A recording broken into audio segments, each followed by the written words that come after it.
আমাদের চ্যানেলে স্বাগত। আজকের ভিডিওতে আমরা একটি গুরুত্বপূর্ণ অর্থনৈতিক বিষয় নিয়ে আলোচনা করব, যা গত কয়েক বছর ধরে বাংলাদেশকে প্রভাবিত করেছে। বিষয়টি হলো ডলারের মূল্য বৃদ্ধি। আপনি যদি বৈশ্বিক বাজার সম্পর্কে কিছুটা জানেন, তাহলে নিশ্চয়ই লক্ষ্য করেছেন যে গত কয়েক মাসে ডলারের মূল্য উল্লেখযোগ্যভাবে বেড়ে গেছে। তাহলে এই মূল্য বৃদ্ধির কারণ কি এবং এর প্রভাব কিভাবে বাংলাদেশের অর্থনীতিতে পড়ছে, চলুন বিস্তারিতভাবে জানি। প্রথমে চলুন সংখ্যাগুলো দেখি। 2020 সালে ডলারের রেট ছিল 82 থেকে 85 টাকা, কিন্তু আজকের দিনে সরকারি এক্সচেঞ্জ রেট 119 টাকা হলেও খোলা বাজারে ডলারটির মূল্য 128 থেকে 130 টাকা পর্যন্ত পৌঁছেছে। গত 6 মাসে প্রায় 15 থেকে 17 টাকা মূল্য বেড়েছে।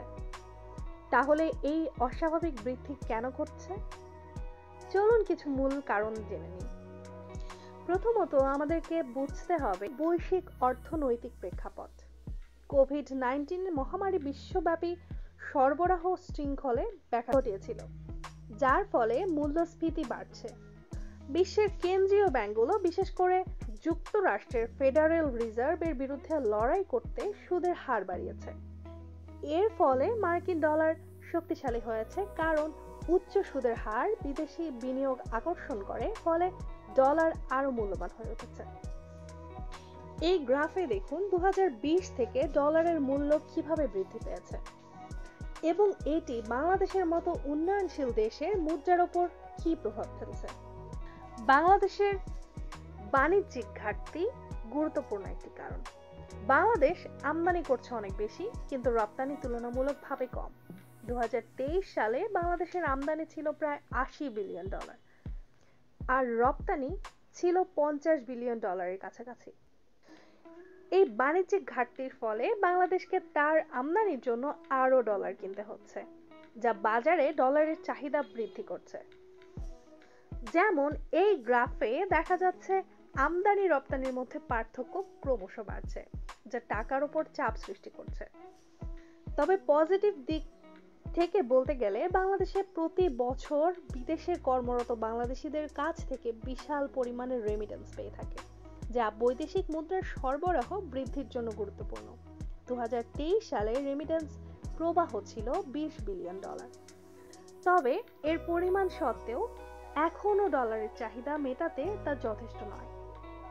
যদিও রেমিটেন্স বৃদ্ধি পাচ্ছে, তবুও এটি যথেষ্ট নয়, বিশেষ করে যখন বাংলাদেশ তার আমদানি পরিশোধ এবং বিদেশি ঋণ পরিশোধে ডলারের প্রয়োজনীয়তা বৃদ্ধি পাচ্ছে। এখন আসি, ডলারের মূল্য বৃদ্ধি সাধারণ মানুষের জীবনে কি প্রভাব ফেলছে। যখন টাকার মূল্য কমে যায়, তখন আমদানি করা পণ্যগুলোর দাম বাড়ে।